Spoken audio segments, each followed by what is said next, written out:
Do you wonder why you just cannot grow your business? Do you look at your competitors and think, how on earth are they growing and doing so well, where I feel like I'm doing everything right, but just not able to grow? How annoying is that? That's a horrible feeling, isn't it? Yeah. Well, in this podcast episode, that's exactly what we're going to discuss. Why some businesses grow and others stay stuck.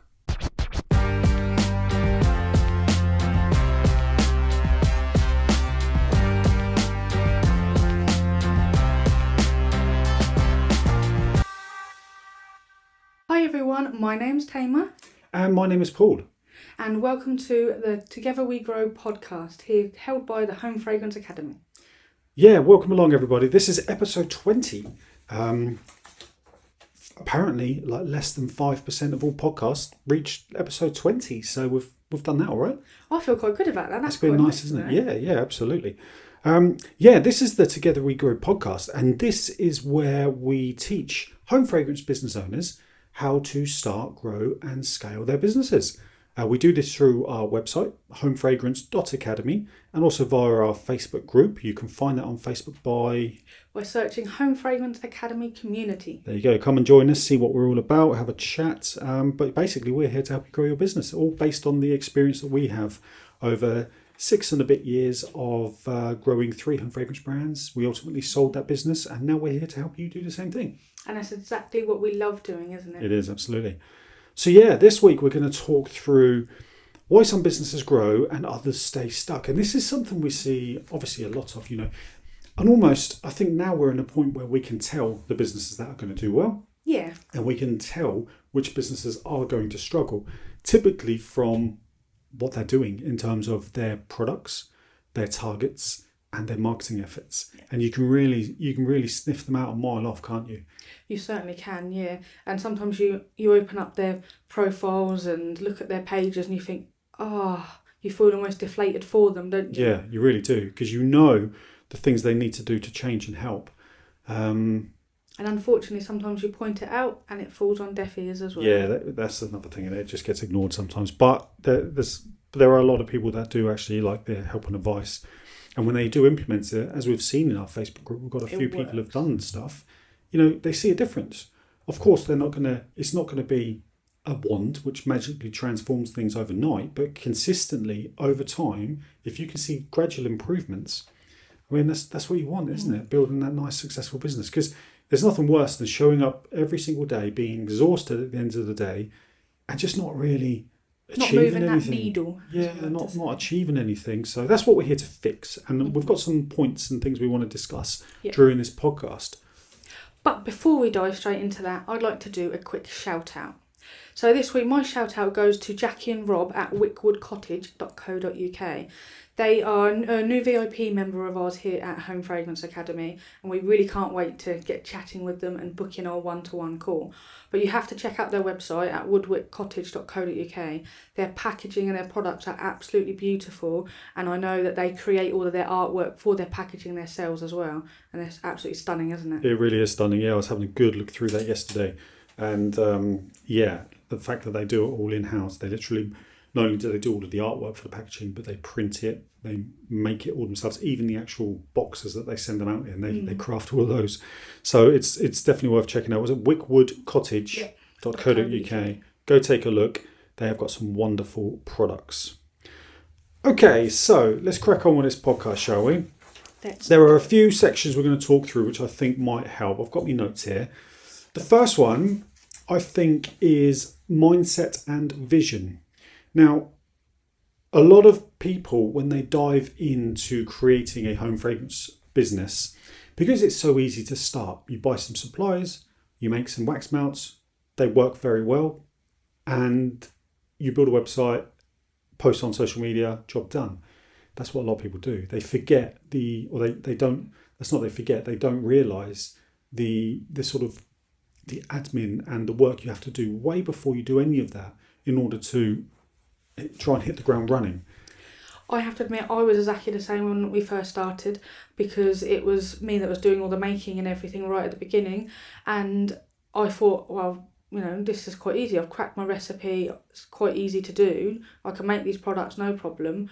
So at the beginning, I didn't understand all of the marketing side of things because that's what you were for, wasn't it, Paul? Yeah, but I think that's right though. And in this industry, typically making the products isn't an issue at all. People can make the products. They can make some lovely products as well. The issue is actually getting customers. Yeah. Yeah. So in this mindset and vision section, there are sort of three key areas, I think, anyway. The first one is having a clear vision. Do these people know where they're trying to go, or are they just winging it? Mm-hmm. Now, like we said earlier on, you can really see the difference there as well, can't you? So you can see people that do have a clear vision. They have that niche target market that they're going after. One of our newer VIP members, they target the gothic and witchy type customers. So Shining goddess. That's it. So they have a very niche audience. Mm-hmm. That helps them to market their products and brand their products all around that particular audience.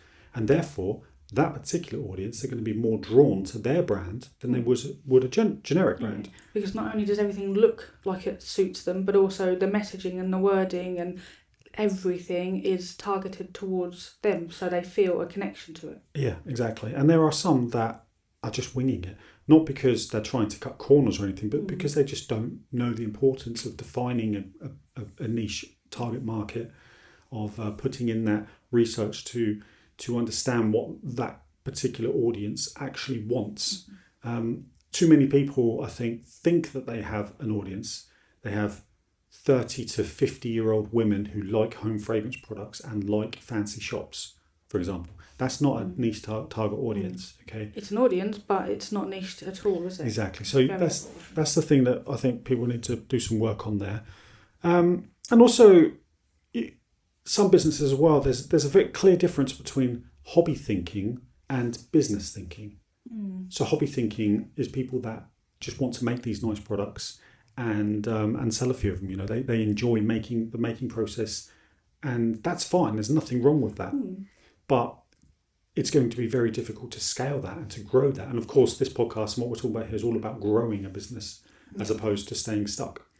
Whereas if you're thinking like a business, you're thinking with an end. So you're thinking that in like 3 years' time, you want to be at a certain position. Then you can work back and say, okay, to achieve that, I need to be at this in 6 months, this at 12 months, this at 18, so on and so forth. And it forces you to make a plan for growth in terms of structure, in terms of scaling.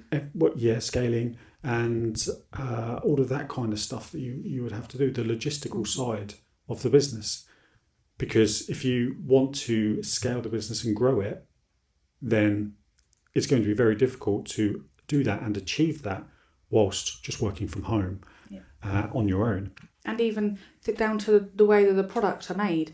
So it could be that we made sure that our products were easy to pour, one colour, no faff, no multiple colours and no glitters and nothing stuck on it, no embeds and nothing like that. So it was easier to scale than somebody that does spend half an hour creating one small batch of wax melts and doing all of that, the embeds and the glitters. That's it. And I think it's at this point where you really have to decide, do you just want to be a hobbyist where you create absolutely beautiful works of art, but you understand that you will have a ceiling on what you can achieve, or do you want to grow it into a thriving business? So there's another thing. And the third thing in this first section of mindset and vision is having like a growth orientated mindset. So it's seeing challenges as opportunities to evolve. Because when we first started out, there was lots of challenges, loads of challenges. So one of them, I remember when we first started working from home, was we had our little candle tins. Do you remember? Yes, I remember candle tins. And the labels themselves, I designed, but we used to cut them out by hand and we used to stick them on the candle tins with double-sided tape. Yeah, I remember that fondly. So that was a challenge. And then we quickly evolved by getting a company to actually print these properly for us, design and print them for us. Yeah. Might sound very, very basic, but lots of people are in that position now. And it's a challenge because using an external print company, of course, to get the best pricing, you need to order in volume. But that's what it is. It's about seeing whatever challenge you come up against, and there will be loads of them all the time. They'll never stop. Yeah. Don't be downhearted by it and just think, oh my God, I've got to get through this challenge. think of it as an opportunity to evolve the business and grow the business and make sure that is a challenge you don't face again. Yeah, sort of almost calculating, isn't it? Calculating what the best route is to take and why. Sort of like almost like a pros and cons list, really, isn't it? Yeah, exactly. So, yeah, it's all about mindset and vision. You know, are you wanting to be hobbyist? Are you wanting to grow? And if you want to grow, which is exactly what we're talking about today, then you need to look at challenges in a different light as a way to evolve. And you need to make sure you've got a clear vision of where you want to go as well. Set your targets and all this. This is all stuff we discuss in all of our training. Yeah. So head over to homefragrance.academy, buy one of our courses, and just have a little look about what we do, because you might find there's some really useful information there for you. It certainly is. And also another point on this to make is it's okay if your vision changes as well, because where you are right now and you have your vision that is set for your future, as you grow and your business continues, you might think, hang on, I don't quite want to do that yet, I want to do this now instead. So it's okay for your business and your vision to evolve as well. Yeah, exactly. Okay, point 2 then is taking action versus overthinking. I think that's something that the majority of business owners are quite stuck with and quite guilty with. Overthinking, yeah. And I'm absolutely one of those. I certainly used to be. I'm getting a bit better at it now, but overthinking even now is something that I really get bogged down in, isn't it? It certainly is. Because as an example, some brands will spend months perfecting labels and packaging, whereas other brands will launch and improve as they go. Yeah. Because think about it, you might spend months creating this beautiful packaging, etc., but you're never really going to know if people love it, if your customers love it and it works, until you get that feedback. That is true. So it's important to, obviously you don't want to launch with anything, rubbish and rushed, but launch something. Just launch it and then evolve and adapt it and improve it based on feedback over time. That's what we did. Yeah. Our first products were the cheapest labels really we could find, and the design wasn't that great either, really. It was just, if you remember, it was a coloured background with the Cozy logo and the scent name around it. When we first started from home. Yep. But over time, they evolved. We then worked hard on the artwork for each one. So each label was really unique. Had scent notes, which was specific to that particular fragrance. And that's what happens, isn't it? And then, of course, as we developed over the years, we introduced our beautiful cardboard packaging, which was retail friendly and all this kind of stuff. Yeah. But that came with experimentation and feedback. So just try not to get bogged down in that kind of thing. Is just take action on these things. Yeah. Like, if you've got a particular, let's use labels as an example again. If you've got a particular label which is taking you months and months and months to get right, sometimes you just need to launch it and then come back to it. Yep. You can. Another way you're doing it is you could do it with a limited edition product. Yeah. So you could say like your spring or your summer collection or something, launch that in your new labels, and then you've got feedback, and then it also isn't part of your permanent collection. So if customers really didn't like it or if something didn't work very well, you could tweak that to put it into your permanent collection. Yeah, exactly. Because you've got to remember that done is better than perfect. Yeah. That's a note I wrote down here. I don't think that you ever quite get to perfect. No, because progress beats perfection. Mm-hmm. You can not launch a business because you're working hard on perfecting your labels, your boxes, all of that kind of stuff. Or you can create something basic but functional and does the job with regards to your branding, get feedback, get some sales, get some money coming in, reinvest, and then see what people actually want, and then create the products that they want, and update your packaging as you grow. That's what we did. Mm-hmm. And I'd like to think that worked well for us, didn't it? It certainly did, yeah. And it was really nice where, obviously, years later down the line, you'd have customers finding out one of their first ever wax melts that they bought still in the cupboard, and like laying out all of their wax melts and be like, oh, look at the progress of the brand. That's it. Seeing the evolution. That's lovely. The evolution feels incredible to see that and to bring your customers on that journey with you as well. Exactly, yeah. So that's point 2, which is taking action versus overthinking. It's a common fault. I mean, most people have that. Most people do that. They overthink. So yeah, just bear that in mind. Even with the Home Fragrance Academy now, the stuff we're doing, we're not it's easy to overthink certain things, but what we're doing, we're working hard on rebuilding HFA at the moment. We certainly are. And we are just doing what we think is best. We're getting some good stuff out there, and then we'll adapt and change over time. Yeah. So it's progress beats perfection. It certainly does. Right. Point 3 is the customer focus. So businesses that grow obsess over their customers, every part about them as well. So their needs, their pain points, and their feedback. Now, this works so well for us. Right from the beginning, we launched our Facebook group, didn't we? We did. We were very much community-based, weren't we? And we wanted to make sure that not only did the customers get some great products, but they got the whole experience of being a fan of the brand and making new friends, and just the proper community is what we were keen to do. That's it, exactly. And if you listen to your customers and show and tell them that you want feedback, so literally ask them in emails and in your Facebook group, even better, get honest feedback from them. It allows you to then develop and grow your business and tweak things, because ultimately, are you building a brand for you, or are you building a brand for them? Well, you're building it for them, because without your customers, you haven't got a business. You need to build a brand that they want to buy from. So that is the correct answer. And you can only do that when you get good quality customer feedback. And you need to regularly engage with the customers, because it's going to build that loyalty. So doing that will encourage them to come back and buy again. We talk about this all the time. I feel like a broken record sometimes. But via email, social media, post-purchase follow-ups, all of that stuff. And certainly a Facebook group as well. Is one of the easiest ways to do it.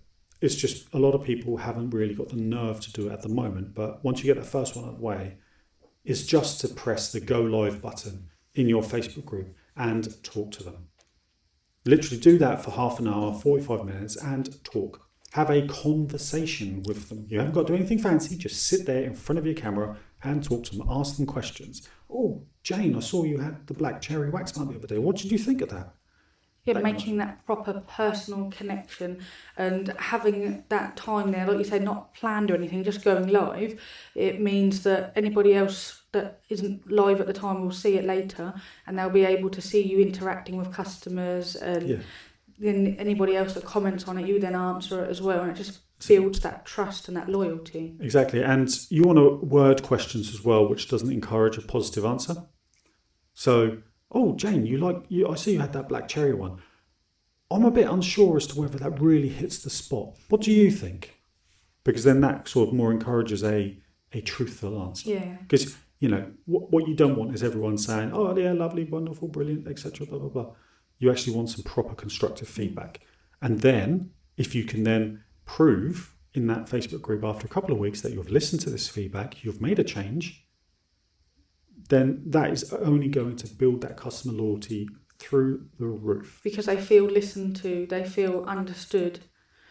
I can think back to when it was just me and you, and it was a very costly mistake at the time, but it worked wonders for us. Yes. You know what I'm going to say? Was that autumn collection that we launched. We launched 2019, this would have been. Yeah. We launched a autumn collection, and we didn't do our testing well enough. We didn't, no. We launched it. Obviously, we'd built up our loyalty over the past 18 months, so they sold very well. They sold out very quickly. Feedback in the group was not great, was it? No, it was overwhelmingly unpositive, wasn't it? Yeah. So we were like, oh my God, what's happening here? So we decided to redo all of them with different oils, test them thoroughly, and then we sent them all out to the people that weren't happy with them for free. Yep. A whole new collection. That got wonderful feedback. Not only did the fragrances get wonderful feedback, but the way we handled that situation did. We didn't hide under a rock. No. We admitted, okay, we've messed up here, and we're the ones that should fix it. So we're going to do exactly that. We're going to get new oils, we're going to retest, we're going to reformulate, and then we're going to hold up and say, no, you need this, because, we don't want to break that trust. We don't want to break that relationship. Yeah. You deserve this. Yeah, exactly. Yeah.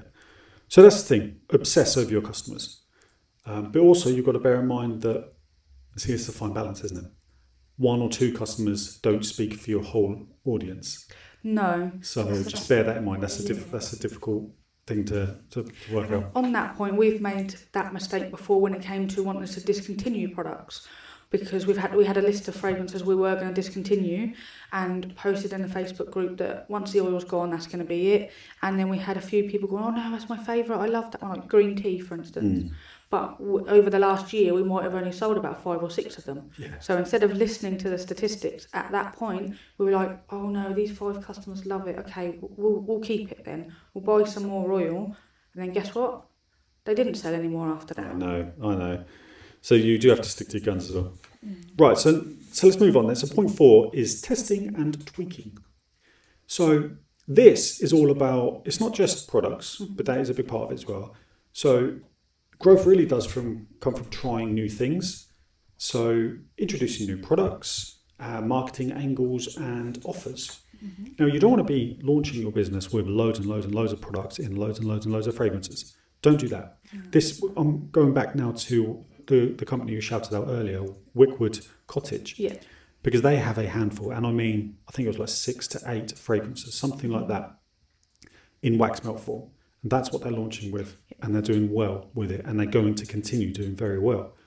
That's what you want. Start small. But then over time, as you're getting that customer base going, introduce new products. That's where you'll see your growth, because all of that loyalty that you've built in that Facebook group means that these people love you and your products. So when you have something new to buy, when you have something new to launch, they will buy it because they want to continue supporting you and collecting the beautiful products that you create. Because they're invested in the products that you make, but also in you as a person and a brand. Exactly. This is what we did. Yeah. This is what we did. We launched new products, quite often just limited edition things, either seasonal or something around that time of year, so Easter or Valentine's or something like that, as well as obviously the seasonal bundles and things. And that just worked very well for us. They would sell out immediately. Yeah. We'd only have, say, 200, something like that, available for us. They would go quickly. It's a nice injection of cash. And as customers who've also got that fear of missing out as well. Yeah. All that kind of stuff. But you want to test, keep innovating and testing and tweaking what you're doing to constantly improve things. And that includes marketing angles as well. So your marketing will develop over the years and change. Yeah, and this is something we see a lot, is also some of the brands that are stuck, they often rely on what always worked for them in the past, and they're not innovating and creating new stuff. This worked for me last year, it's not working now. No, that's true. Things do develop. Social media, marketing, all that develops. You have to continue to innovate and be on top of your marketing game. Yeah. You really have to be. So even like experimenting with small things like changing a style for your reel, running a mini ad campaign, just different things you can do, testing bundle ideas, all of these things. You need to be doing this all the time and then looking at your data to see what's working and what's not. Test these things, and then the stuff that is working, you see some traction on, go all in on that for a bit, and then that will start dying off. That's when you continue to innovate and do other stuff. It's hard work, marketing. It's not a case of filling up your social media planning app with posts for a couple of months and then just letting it do its job, or turning on some Facebook ads and just leaving them in the background. That used to work, and it did work for us in 2019, 2020. It used to work, but it won't work now. It doesn't work now. You have to be on top of it all the time. Honestly, this is what I was saying to VIP member yesterday, I think it was, well, is you don't want to be spending a lot of your time in the early days making products and creating this wonderful packaging and all that kind of stuff. You need to be focused on marketing. When you launch a business like this, you are a marketing person. You have to be a marketing person because you've got to get these people to your site. You have to think that way as well.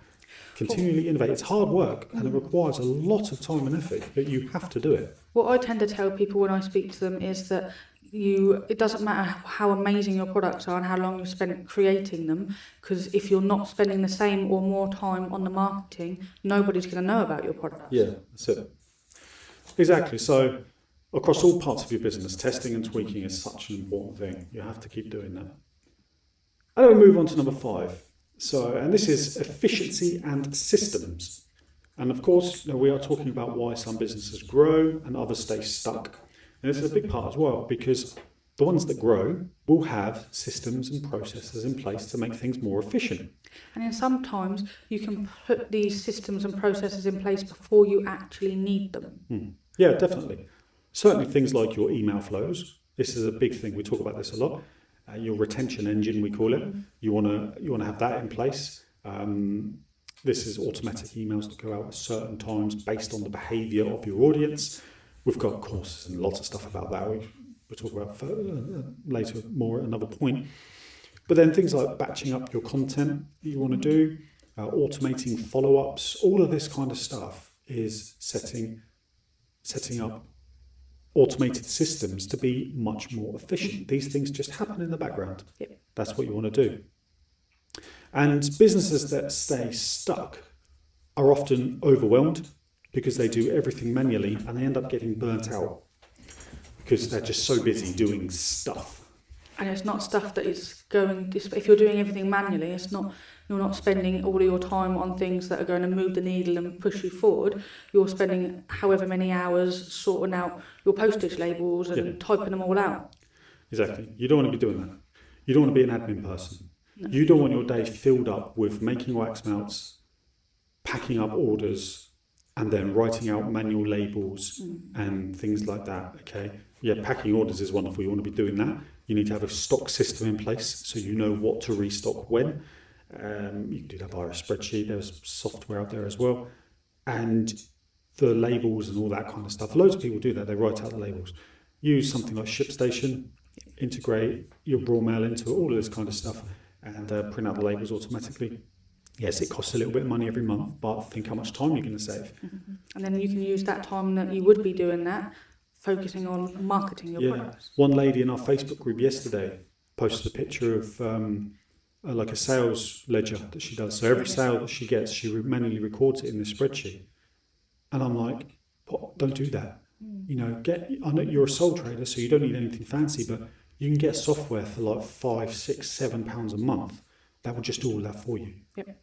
Just do that, because then you can spend that time marketing, coming up with new content ideas, thinking strategically about how you want to grow the business and what content and how you're going to keep your audiences engaged and all that kind of stuff. Don't do these admin tasks over and over and over again, because you'll just become an admin person and you will be burnt out. Yeah. It will happen. And then you'll hate it. So yeah, some systems that made a big difference for us was ShipStation. I mean, we implemented that very early on. We used to use something called LinWorks before that. Yeah.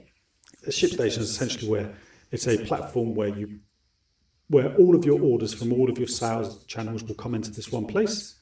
That was linked up with raw mail, and then you would literally print an order from there, and it would just print it through a label printer at the exact right size. You stick it on your box. It automatically then tells Shopify the order's dispatched, so the customer gets the email. It tells Raw Mail that there's a parcel to collect, so they'll collect that afternoon. It also prints out a manifest as well, which you can give to Raw Mail, or you can take down to your click and drop and all that kind of stuff. That's a system that we implemented.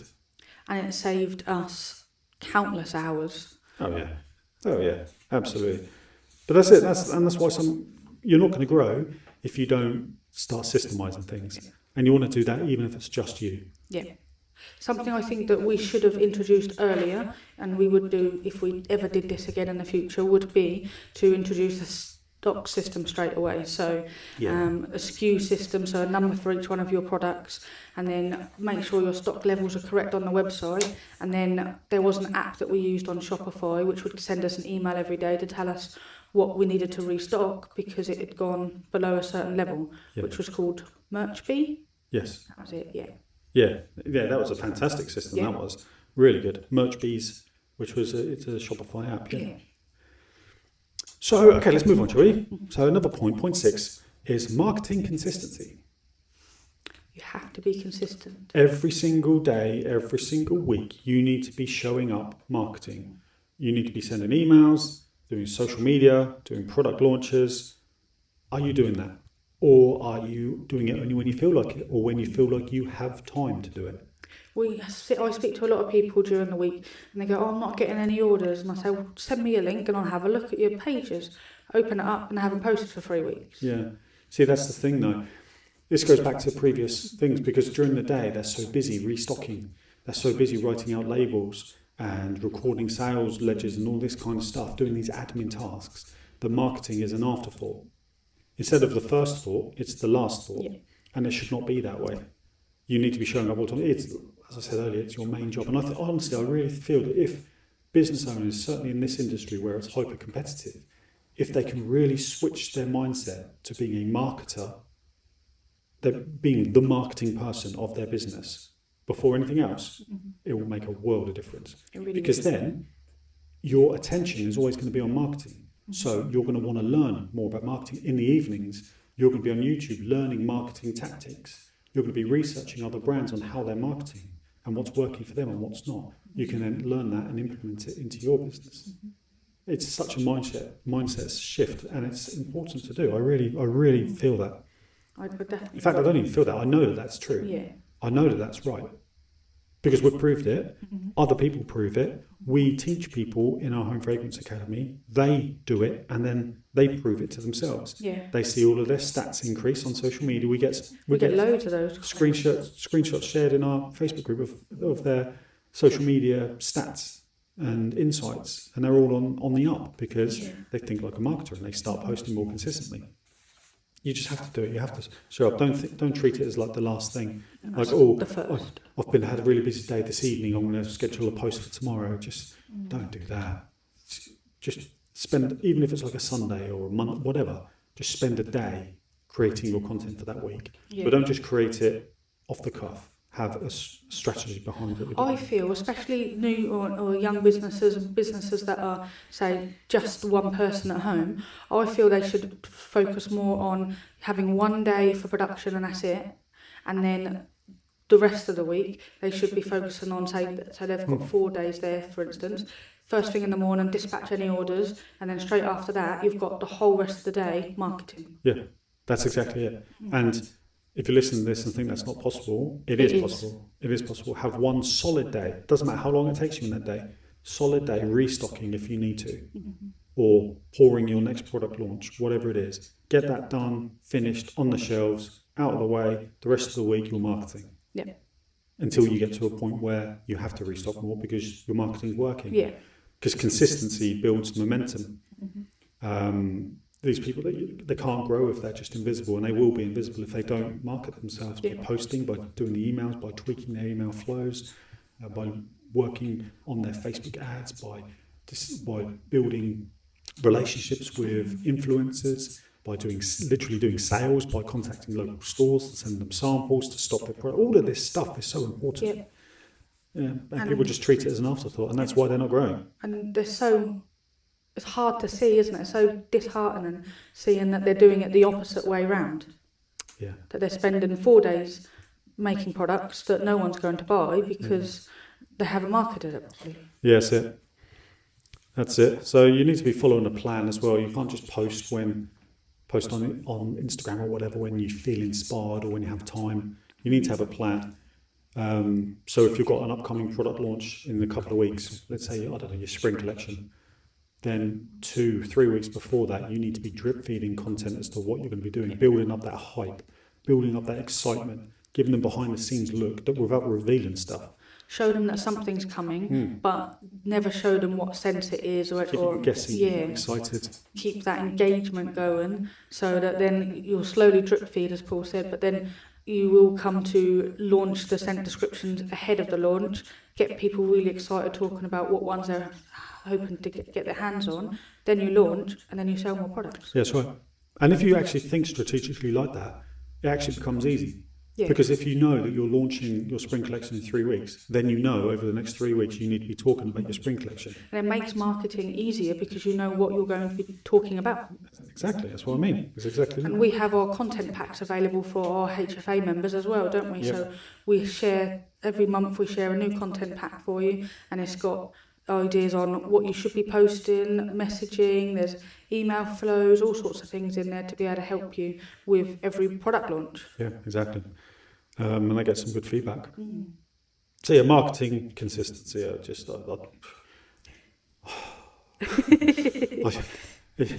one of those ones where just, oh my God, just change the way you work.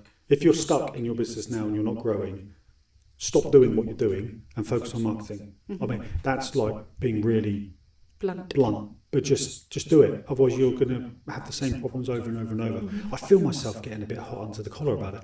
I do. I find myself getting annoyed, angry, passionate, I guess is the right word. Yeah, I do, because it's just listen to what we're saying. Just do it.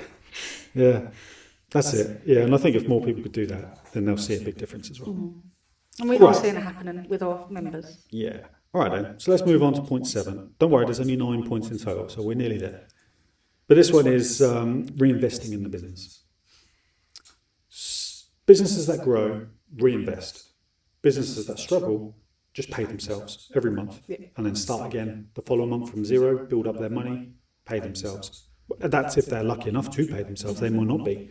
If that's what you want, that's fine. But as a reminder, this podcast is all about growing your business. Okay, so successful brands, they reinvest their profits into ads, into product development, branding, all of that kind of stuff. That's what we did. We did that like so.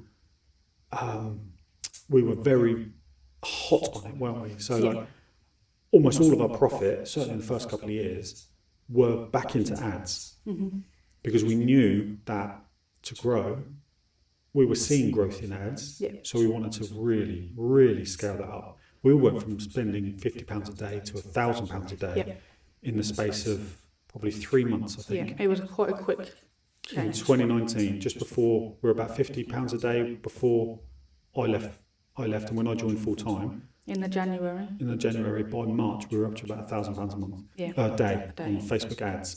That is a significant amount of budget, but that is because we managed to reinvest all of the profit that we're making every month straight back into ads, and more so basically even cash flow we were eating into it. Because of course that meant that for a few months there we were not profitable at all. We were losing money. But we were spending the cash that we had accumulated over the previous 18 months because we knew that we had to get ahead of everybody else and build that brand, and it worked well. It did. It was one of those calculated risk moments, wasn't it? Yeah, it was. So if we had to do things again, then I'd do the same again. But what I would do this time is actually spend more time on product development and the packaging and the brand, and really invest profit into that and get that looking beautiful and unique, which you have to be these days. What we would do is niche. Be niche. That's what we tell people all the time, is making sure you're niche down. But also, when we launched originally, we didn't niche, but it wasn't such an issue then because there wasn't so many people creating the products in the same sort of space. So now it is imperative that you niche down. Well, and we proved that with Wax Fine, didn't we? We launched that 23. So only a year before we left the business. 23 we launched that. We invested profits into the packaging, into the brand. It was beautiful. It was very simple. Everything was simplistic about that. And the marketing as well was very precise as well. And that grew very quickly, much quicker than how Cozy grew in the first early stages. So it works. It does really work. And that's what you need to do, is when you get that profit in your business, if you want to grow this, reinvest it. Reinvest into more ads, get more customers coming in, get external help to review what you're doing, to give you a strategy, help you on all of that kind of stuff. It's all important. Because brands that are stuck often take too much out of their business early. And it's a lesson I learned, by the way. That's why we didn't do it at Cozy. My first business was a marketing agency. I started that. You were 21. Yeah, late 20. No, I wasn't 21. Oh no. I was a bit older than that. Late 2010, early 2011 is when we started that. So I was about 24, 25. And we started it then, and it was just the two of us. And because you're selling just services, there's quite a lot of profit in there. You're selling your personal time, basically. There's quite a lot of profit in there. And we would take out that money ourselves. And it was so difficult. So personally, individually, we were doing okay, but it's so difficult to grow your business. You lose that momentum, don't you, almost? Because you have no profit in the business anymore, so you don't have that cash to invest in marketing, invest into new systems, processes, hiring people, all that kind of stuff. You get burnt out quickly, which I did do. So even if your budget is tiny and you've only made £100 profit, firstly, congratulations, because making a profit in business is very hard. Yep. That's the hardest thing to do. Okay. It's the second hardest thing to do. The first hardest thing to do is actually get sales. The second hardest thing to do is make sure you're profitable. Okay. So well done for starters. But you can reinvest that £100. You could put that into 10 days worth of ads at £10 a day. Okay, and those ads will do something for your business. They will get exposure. They'll get engagement. They'll start building your audience.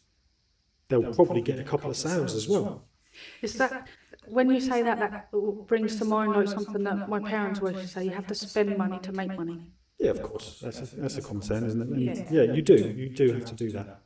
But reinvest. Think about ways you can reinvest in your business to make it better. It doesn't. Marketing is obviously, and advertising is the key one, especially in the early days. But also, it could be a new system. That's exactly. It could be something to make you more efficient. It could be a new piece of equipment that makes making products quicker, easier, all that kind of stuff. Because then that frees up time to work on marketing.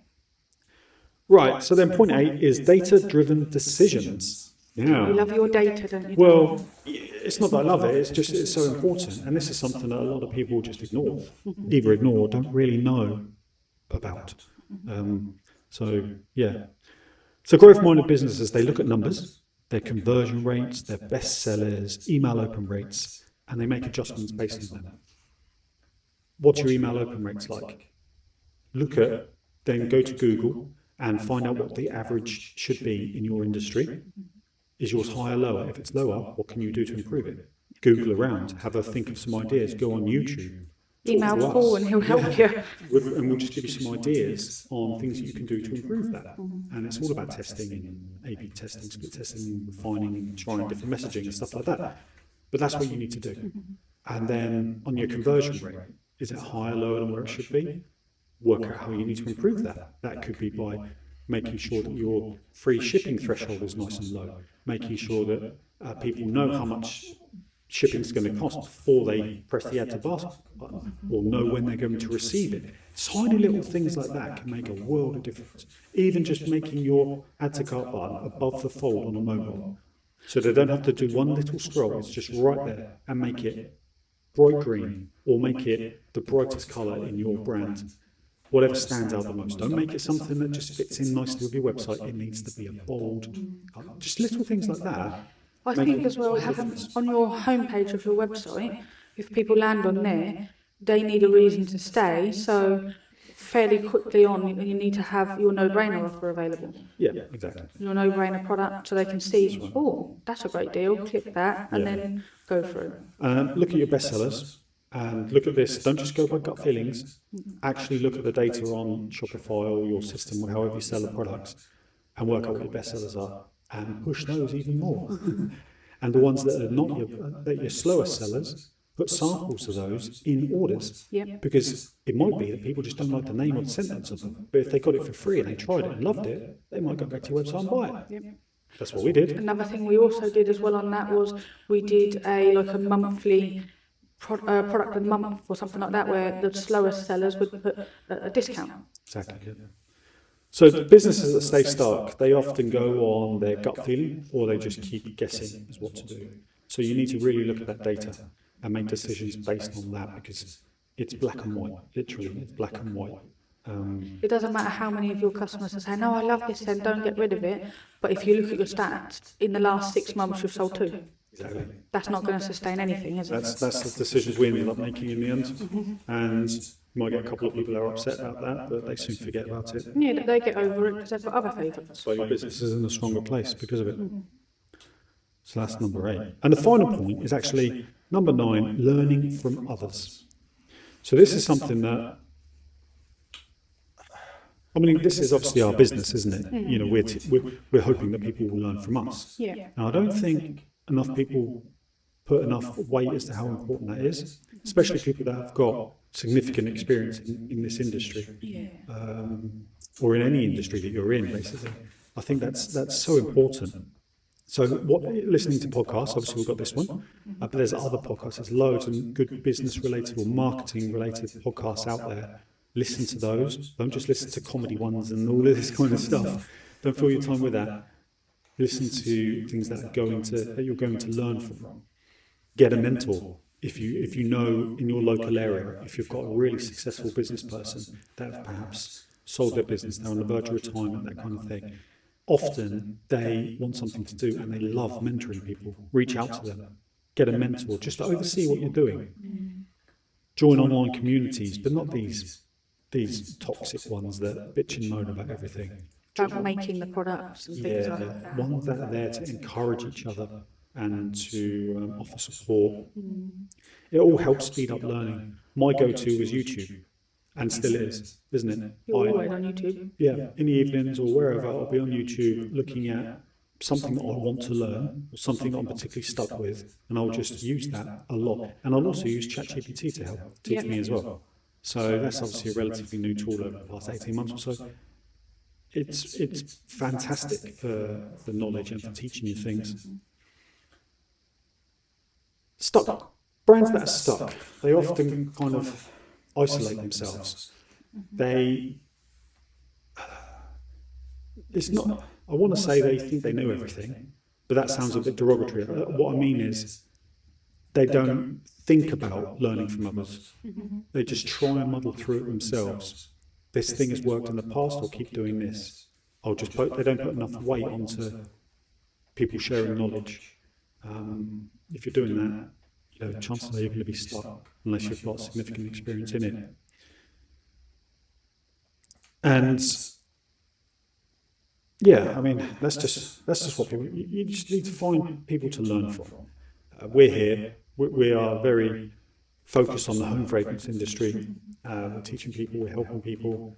Just from our experiences, basically. That's all we can do, isn't it? It is, yeah. And it's what we really enjoy doing is helping other businesses to make those small changes and tweaks and to see them growing, and posts we get in our Facebook group and the emails we receive of people thanking us and showing us their stats and everything when they've been climbing. It could be their social media channels, it could be their sales, it could be their email open rates, but it just is amazing to see, isn't it? It is. It's just making progress. There's so many different points in your business that will need tweaking. Like you just said, even just your email open rates, your email click-through rates, your deliverability scores. That's 3 different things there. Then you think your whole business. Every single one of those things need looking at and need tweaking over time. Yeah, and continual tweaking as well. Yeah, you need help with that. You need help with doing it. That's what we're here, isn't it? And I think as well sometimes it's like a mental block with some people as well. Obviously not everybody, but some people might feel it's like a weakness to ask for help as well. Like, I started this business, I should know what to do, but that's not no one single person knows every single thing. It's impossible to do that. And what we have expertise in, somebody else has expertise in something else. Exactly. And the same across every single part of business and life as well. So it's okay to reach out and say, look, I need a bit of help with this. Can you help me? Where do I go? Yeah, absolutely. Totally agree with it. It's a strength, it's not a weakness at all. Yeah, and there's home fragrance brands, there's a lot which have so much more successful than we were. But we do have knowledge on how to scale to multiple 7 figures. And every part of the business, from starting it right up to having Managing multiple team members, management levels, multiple brands at the same time. all of that. So we do have some knowledge that we're trying to share. And lots of people appreciate it, and we love seeing that because it motivates us to keep us going, doesn't it? It does. It just feels like releases endorphins, doesn't it? It feels amazing seeing their progress. So there you go. That is why we think that lots of businesses grow compared to those that stay stuck. Try and take some of that on board, especially the marketing and switching your time and your mindset to marketing instead of everything else. And I think you will do very well indeed. Definitely. And make sure you head over to Facebook and search for Home Fragrance Academy Community, and go onto Google and search for homefragrance.academy and join our membership. Absolutely. We'd love to have you there, and we'd love to chat with you in the Facebook group as well. That was an enjoyable podcast. I enjoyed going through that. I hope you liked it. Leave us a review. If you're on YouTube, like, subscribe, all of that good stuff. We love all of that. We certainly do. And we'll make sure to speak to you in the next episode. And if there's anything in particular you'd like to have us talk about next time, just leave us a comment below. Wonderful. Thanks, everybody. Thanks, everybody. Bye.